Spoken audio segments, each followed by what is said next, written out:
Hey sis! From coast to coast, we're bridging the gap between the cisgender and transgender community, creating meaningful dialogue and space to learn and grow. Join us as we connect with our community, break down tough conversations, and get comfortable being better humans. Welcome to Hey Sis! My name is Isaac Cook. I use they, he pronouns, and I am a trans social scientist living in Mi'kma'ki. Hey, my name is Sin Sweeney. I use she, her pronouns, and I am the mother of a trans child and also live in Mi'kma'ki. Today marks our final episode of Season 3, and with that, I am sharing that after this season, I will unfortunately be stepping down as co-host of Hey Sis podcast as I direct my focus onto other ventures. The past 3 years have been absolutely incredible, and I am honored to have had so many incredible conversations with members of the 2S LGBTQ+ community across the globe, digging deeper onto topics that I hold very near and dear to my heart. Although I'm not going anywhere, and you can certainly still expect to hear my voice every now and then as a guest speaker, I'm thrilled to share that moving forward, our fantastic colleague Emma Stanley will be joining Sin on Hey Sis. Emma, say hello and tell the folks a little bit about yourself. Hey, Isaac. I'm Emma Stanley. I'm an inclusion consultant with Simply Good Form. I use she, her pronouns. I'm transgender, and I've recently started living here in Mi'kma'ki, and I'm just so excited to be part of the show.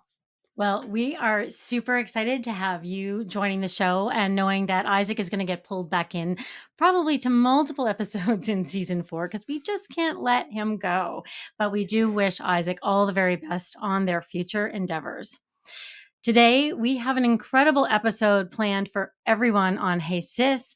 We're going to be talking about advocacy and how to create inclusive environments for trans and queer individuals. However, it is becoming increasingly more common, especially online, for trans advocates to experience an array of adversity, death threats, and even doxing. For those who may not be familiar with the term doxing, it is the search for and publishing of private or identifying information about a particular individual on the internet, and typically it's with malicious intent. During International Women's Day in March of 2023, Hershey Canada launched a campaign that featured 5 women on limited edition chocolate bars. One of these women was Faye Johnstone. Faye said that within 72 hours of the campaign's launch, she became the subject of mass online hate that included death threats, encouragement of suicide, and self-harm. Her personal information was also released online, and I cannot even begin to explain how terrifying of an experience that is. Targeted harassment campaigns towards transgender individuals, specifically trans women and QT BIPOC folks, are on the rise, and in some cases are even normalized.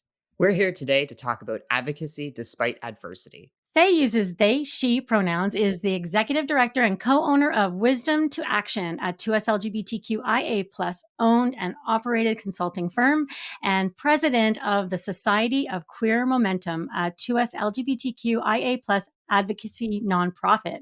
She is a leading voice on 2S LGBTQIA+ issues in Canada, a prominent advocate for queer and trans rights, a recurring voice in Canadian news on 2S LGBTQIA+ issues. Over the past 10 years, Faye has trained thousands of people and hundreds of workplaces of 2S LGBTQIA+ inclusion. So first and foremost, we sincerely want to acknowledge, Faye, that we are incredibly thankful for you being here today with us, especially given your incredibly busy schedule. Your national engagement is making waves in many ways. So firstly, thank you for your time today and welcome to the podcast. Hello, and thank you so much for having me. It's an honor and a pleasure to be on with you all today.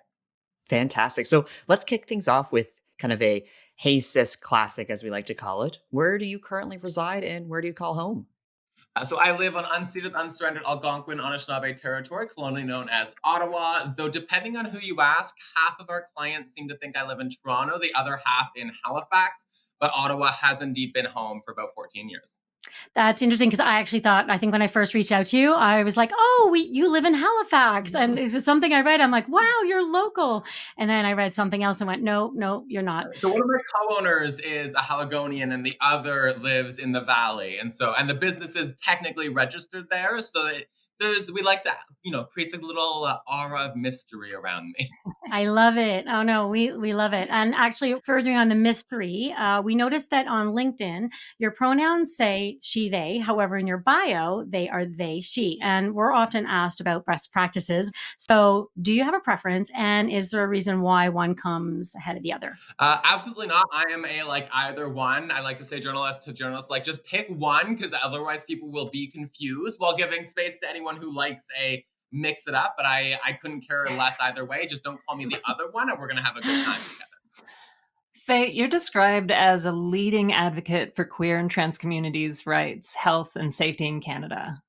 For 10 years, you've been challenging Canadian governments to advance systemic change for US LGBTQ communities, and you've been named a leader and one to watch by multiple organizations.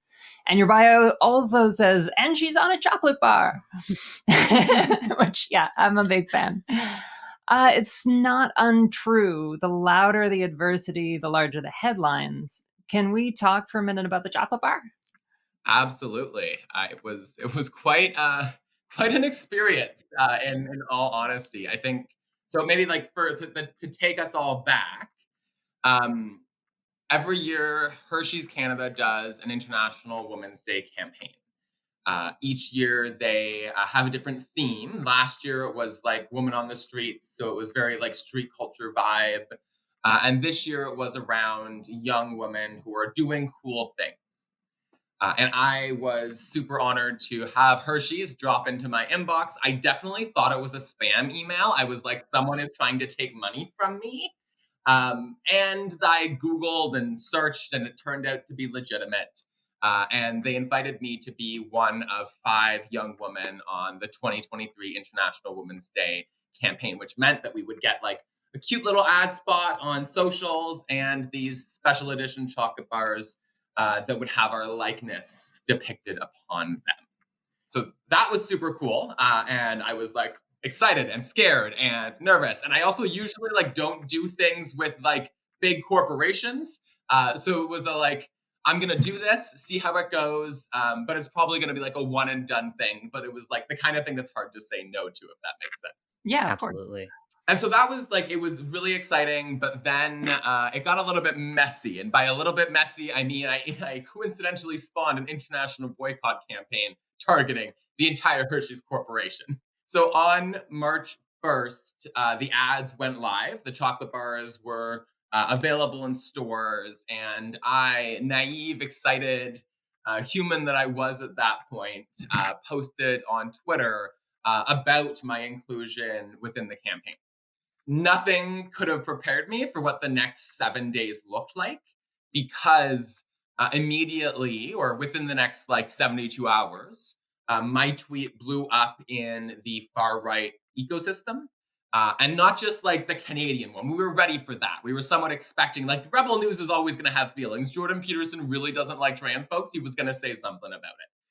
What we didn't expect was, Matt Walsh or Ben Shapiro or Tucker Carlson, reviled human that he is, to do a segment on me. And so within the period of that week, I had hundreds of articles from every kind of like anti-queer, anti-trans publication. That includes like 1 million moms who are the like anti-abortion pro-lifers, those in America. That includes like think the like evangelical publications and priests and religious leaders, and hundreds of articles all across the world, including in the UK, in Brazil, in India, everywhere you can imagine, and like millions of views on videos talking about me. I had people diving into my personal life. Like there are articles right now out there that have like information about who my parents are, where I've lived, that have like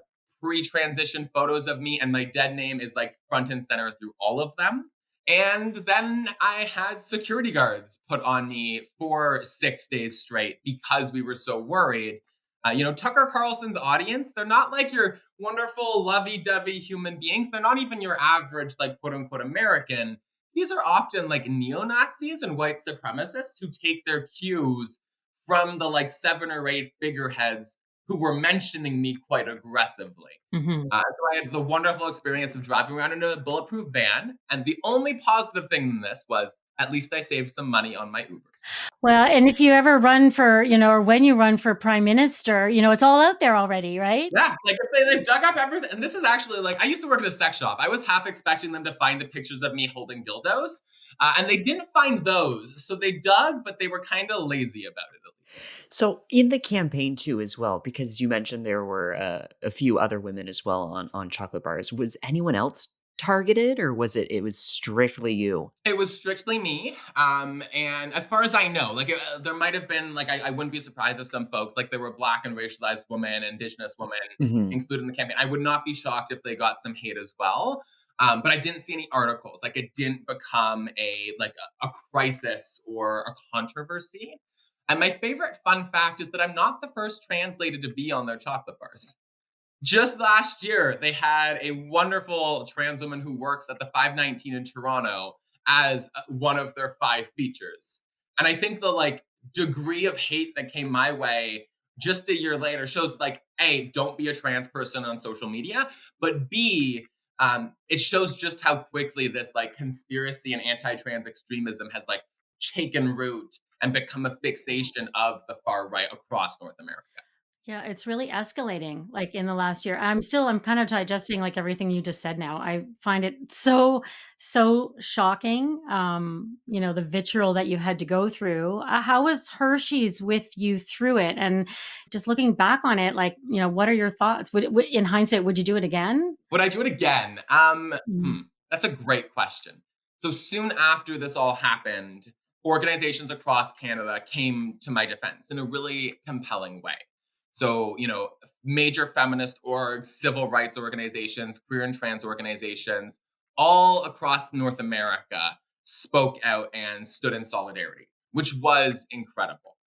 The other side of that is that they then all got stomped on to a lesser extent themselves. Like some of them broke their own records for the most visibility on their tweets on social media because they mentioned my name and they got angry about it. But then the boon in that, the positive side is that I think it helped wake folks up to the dangers that we are seeing and the degree again of conspiracy. Like I think a lot of folks will say, trans folks get hate or queer folks get hate. And it becomes something you just like anticipate, you take for granted, but you don't really take it seriously. You think it's a thing that happens over there. And it helped folks understand that this is like the leading issue, the wedge issue that a lot of these extremists are obsessed with right now. Like it pivoted from COVID to trans folks and it hasn't stopped zeroing in on us. And so that was really good. So I would say like I would do it again. Like at the end of the day, like I have this great platform, but I don't have an apparatus around me. Like I'm a business owner. I spend my time being a business owner, and my employees are client focused.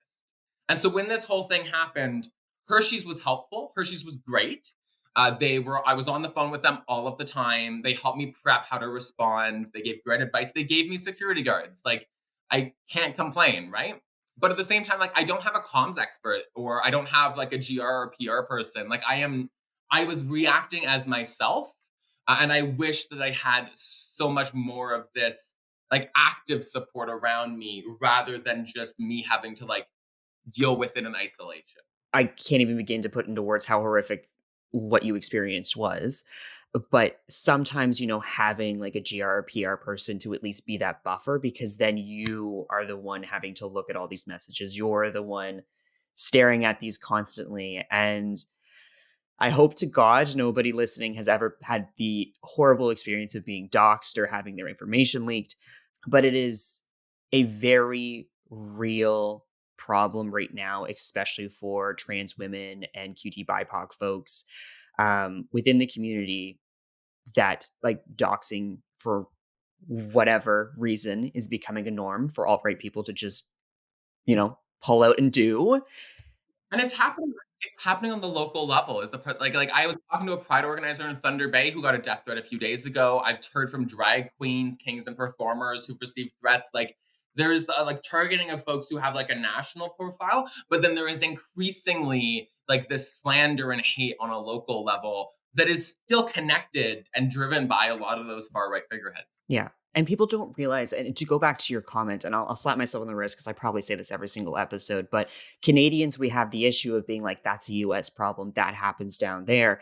But if someone's really, really pissed off with you somewhere in the world and they get that information and they put that out there, that can very easily bring people together who are much more local to the individual to do whatever they'd like with that information.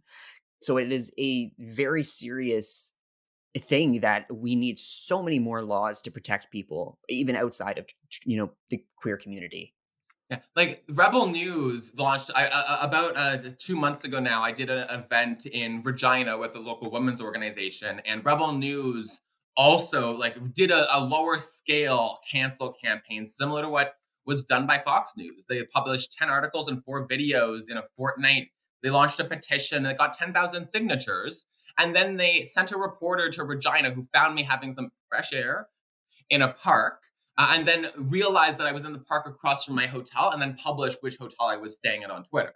And so, like, there is a thing that we do in Canada, and it's like a naivete of Canadian exceptionalism, where we imagine we're different from other countries, especially the US. And like, homophobia and transphobia has been alive and well in Canada for a long time. Like, it's not that long ago that our government intentionally fired gay and queer people from the public service. It's not that long ago that you could actively discriminate against queer and trans people without any legal repercussion for us. We forget that just because we're sometimes a little bit more polite about it, we still have people capable of hate motivated violence on every issue, and that it's not just an American thing, even if they're taking the American playbook, which we're seeing right now, and bringing those anti trans tactics and narratives into Canada right now. Hey Sis is all about connecting communities, and thanks to support from TD Bank Group, here is this episode's Connected Community Moment. Speaking of community engagement, Thriveworks will be connecting with rural communities across Atlantic Canada to talk about career opportunities for 2S LGBTQ+ communities, and we want to hear from you on what you need the most to meet your career goals. Comment on our social media channels for your thoughts. We look forward to hearing from you. Happy summer! This has been a Hey Sis and TD Bank Group Connected Communities moment, because inclusion matters. So, talking about changing playbooks, I wanted to learn a little more about Wisdom to Action before we run out of time. Can you just give us a quick rundown of what Wisdom to Action does? Wisdom to Action is a queer and trans owned social enterprise and consulting firm. We work with nonprofits, health and social services, governments, and sometimes the private sector on queer and trans inclusion, gender justice, meaningful community engagement, organizational development, so things like strat planning, and then helping organizations facilitate through complex issues and topics. My favorite example to that effect being that Canadian Blood Services is one of our clients, and we've been working with them for 2 years to help navigate and rebuild relationships with queer and trans communities through trust building and meaningful engagement work. My favorite joke when I talk about working with Canadian Blood Services to queer folks is, if you don't like me for being the consultant lady working with CBS, you can meet me outside of the workshop with pitchforks, but you're going to have to fight the far-right neo-Nazis first, and whoever's standing still after can come for me then. Yeah, exactly. Yeah, you got to stand in the queue. You got to get your ticket, wait your line. And there is a fee. There's like one line for pitchforks, one line for tiki torches. Right? Oh, stop it. I love it. In this new dynamic, is it changing the way that you're approaching advocacy? Absolutely. In some levels, on like a very like practical front. So, for example, like when I do speaking at events, which are like a big part of how we function as a business, when I do training, when I do speaking opportunities writ large, we have like safety plans that we have to work with our clients to put into place to make sure that my hotel can't be doxxed, or that if like to make sure there's like an exit for me if there is something that happens. And like that, we haven't had to use them in a big way, which is very great. But I see every time that I do an event that there is a higher risk. In terms of our advocacy, I think it is changing our sector's tactics. I think for a long time, we were able to do more like government relations work. We could chat with this current government, which has done more for queer and trans communities than probably any in Canadian history. And we could imagine like we could get some wins, we could create some change. But it's been a long time since we had to do a really public battle. And that's what I'm spending my days both worried about and trying to address now. The marriage equality fight was a huge public battle. That was the last one that we had that was to that scale. Trans rights legislation was a fight, but it wasn't one that we had a horrendously well resourced enemy. We knew it was going to happen. It was something that was in development since the 90s. And by the time this government came in, we'd almost passed a bill just a year or so before. Conversion therapy was almost a given because it's banning a traumatic, invasive, horrible practice. And again, we had a government that was going to be on side.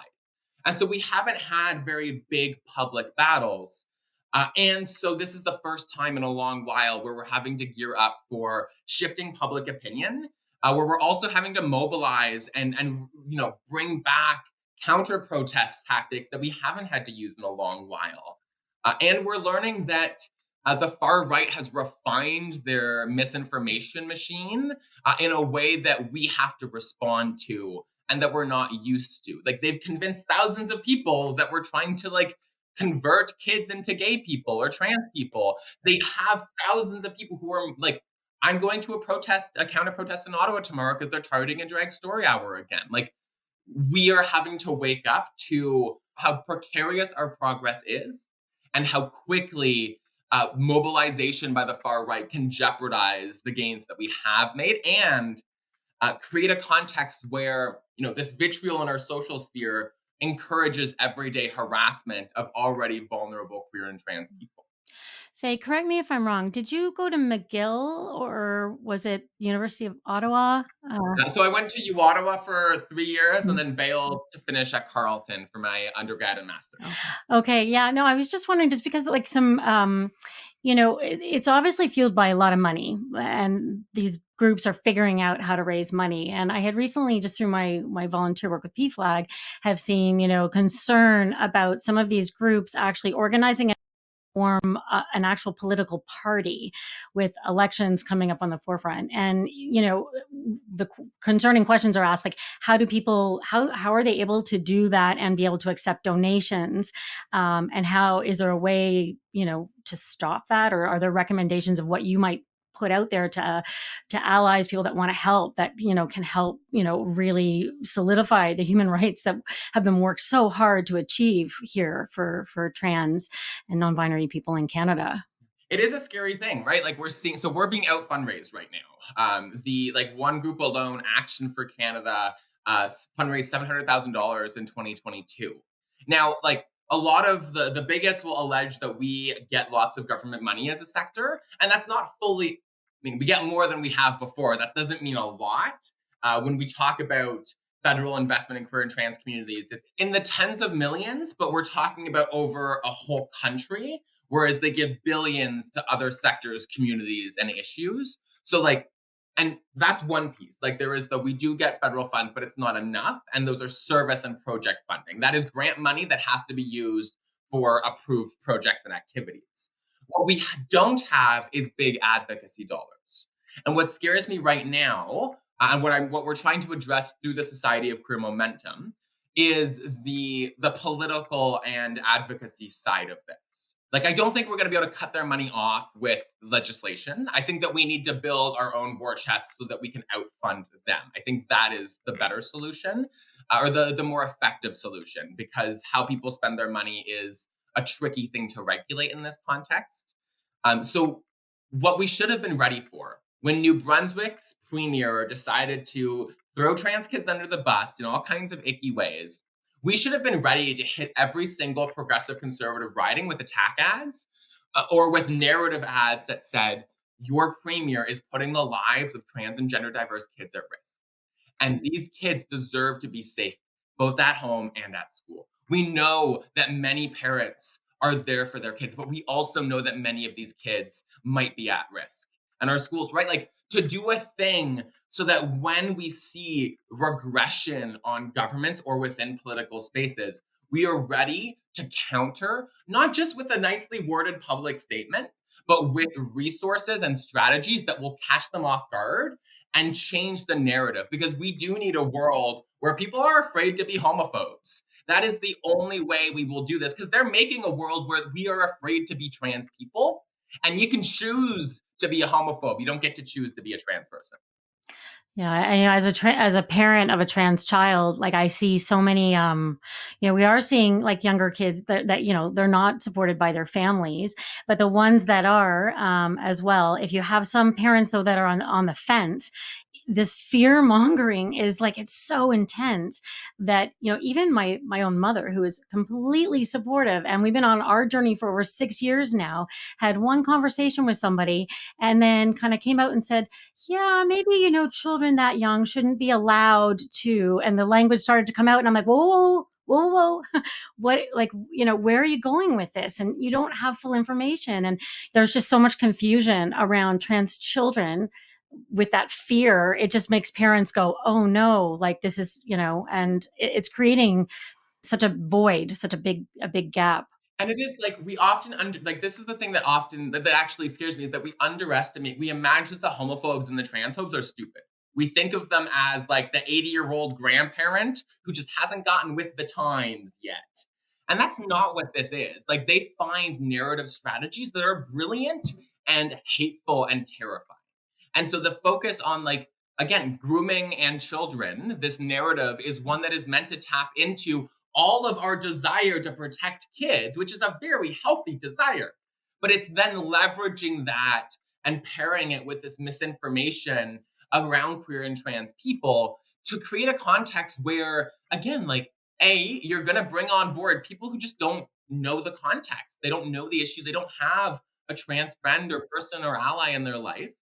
And then it also is like, the thing that scares me most with that narrative is it's the one that's most likely to get somebody assaulted. Because if a bigot in a small town sees someone like me and has been told that we are predators, they are that much more likely to feel cozy engaging in an act of violence, in a preventative act of violence to keep kids safe from me. And that is a terrifying world that we could live in. Like, that is gay bashing in the 21st century.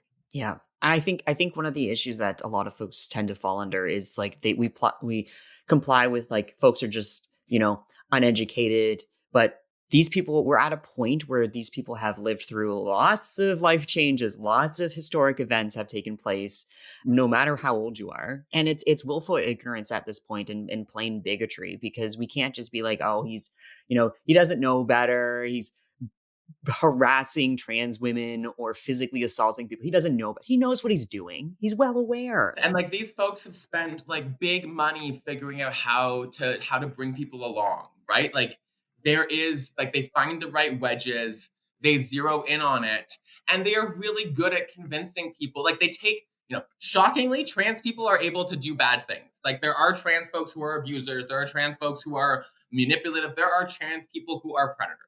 That is the thing that we know. Shockingly, also, straight folks have a long history of being abusers and predators, and women and men and everybody else does too. But they take isolated examples of a trans person doing a bad thing, and they use that to paint a picture of a whole community.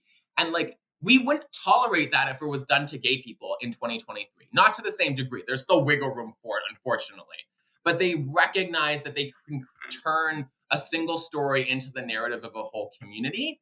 And they've leaned into that like nobody's business. If you're a trans person existing on socials, you've probably been called a groomer at this point. If you're an ally to trans folks, you've probably been called a groomer at this point. When it comes to the place for humor and all this, Emma, the meme that you shared for me, my mom says you turned me gay, and what was it? I did. Tell her she's next. Yeah. Right? I love that. And it is like, I think like to give a healthy undertone, all of this is like, the way that we respond to part of this is by like, mocking it like nobody's business, but not letting them, like, I worry my job is to yell or politely talk with straight people in the public around queer and trans issues. And so I do a lot of like, the world is bad, this is doom and gloom and scary. But the thing that keeps community going is celebrating the joy and the connection and the culture and all that we have as a people to offer each other and to offer the world around us. Like, drag is an incredible art form that has changed how we think about gender and contributed to fashion around the world. Like, the queens are leading fashion in a huge way. And so we can recognize all of the good things and the joy and the celebration that our community gives to the world around. So I want to jump on that for a quick second, because I myself am very horrible at this. And throughout this conversation and throughout, your social media presence and your presence in the public throughout, oh my goodness, the past 6 months and, throughout your experiences, you've remained very strong, collected, resilient throughout this. So I was just curious, do you have any tips for grounding yourself or staying calm when you are the target of harassment? It's especially when it's online and a little bit difficult to kind of avoid. Allow your spouse to steal your phone and not give it back is genuinely one of the best. Like, it will suck you in. Like, I was really bad at this during the Hershey's thing. Like, it's hard to not when figureheads are talking about you, it's hard to not respond. It's hard not to swear at them and then like throw fuel on the fire in a way. But it's hard not to read everything. So give your phone to somebody else. My spouse is allowed to take my phone when things get bad and just like put it somewhere else. And that is a hard and fast rule. The second thing is like let yourself break down if that's what you need. And like I literally like the world doesn't get to see me when I'm a mess. My spouse sees me, my close friends see me, and if I have a space where I can channel it, it allows me to keep doing this work in a good way. The third is drink more coffee because coffee somehow just makes it all work. And don't forget to chill with your ferrets. And if you don't have ferrets, get some ferrets. It'll make it a better experience. But I think it is like it's not all on you. Like it is like I think that's one of the things that scares me, especially like we see this in community where there's when a young trans person comes out and steps onto the scene, they do everything in 6 months, and then they're overwhelmed, and then they're exhausted, and it's not sustainable. Like I can do this work because I am like a white lady from a middle class family who walks in these spaces with a hell of a lot of privilege, and I have these safety nets and I have this like all of this support around me.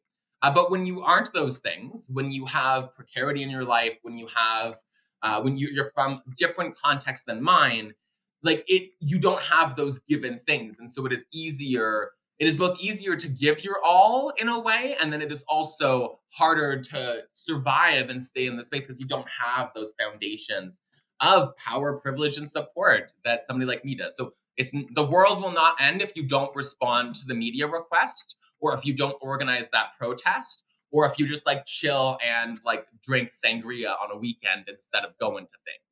I think that's such good advice. It's yeah, as I do think you definitely need to recharge in this climate. You need to fill your bucket. Tomorrow is the 54th anniversary of the Stonewall Rising. Like more than half a century, and I just think it's we need to reflect back, like where we are now, where we were, like where we've come in certain ways and where we're going. Yeah, the dreams of our elders are still not realized, right? Like they wanted a world that's radically different than this one, but also like bask in the fact that like we can exist as out queer and trans people with a much lower propensity for that to result in violence than they faced, and like that is I think we often have a very like there are so many crises and causes and problems, and it's like the doom and gloom is very alive and well out there. But it's also powerful to recognize how far we've come and how quickly we've got there. My trans elders were thrown out of spaces that I'm now welcomed into. You think that they were allowed to have businesses with straight clients rather than having to like survive on friends' couches and community? No, we've come so far, and that can give us a lot of hope for where we can get in the next 10 and 20 years. Yeah, it's very surreal being able to walk into I mentioned this the other day, but it's very surreal being able to walk into like an institution or like a church or some very old architectural buildings where you're like, I know the white old crotchety man who made this building absolutely hates my guts, but I'm here. And sometimes that's the beauty too about Pride Month. I mean, obviously, don't slap a sticker or rainbow flag on things like blah blah blah corporate pride, but like it's kind of like interesting. Like I was in Toronto a couple weeks ago and like all the old architecture had like rainbow flags on them and I was like, this is nice. I like this. Yeah, I Yeah, hear we have that. trans people in office. Like there are like Yeah. we don't have a trans MP yet. We're gonna work on that. And I have some ideas for friends who would be great for it. But it is like we have members of provincial parliament, like We have my co-owner, MLA Lisa Lachance, the first openly genderqueer MLA in Nova Scotian history. We have our non-binary MLA in Manitoba. We have an ML gay in Alberta. Like there I love that. are and we are in spaces and allowed to be in spaces that we've been systemically forced out of. And there is power in that because we are in rooms. And once you get in the room, it is actually a hell of a lot harder for them to kick you out of it. Amen. Amen. That's true. Yeah. I think this is a natural kind of ending point, but I'll say on behalf of our team, thank you tremendously for coming on and talking about your experiences. As I know, you've shared your experiences on many news outlets, so I encourage folks to look up some of them, research the work and the incredible work that you're doing, and become more informed on policies and practices that you're trying to put forward. But obviously, we wanted to have you here to talk about your experiences more on one-on-one and share them with our community. So thank you. Thank you.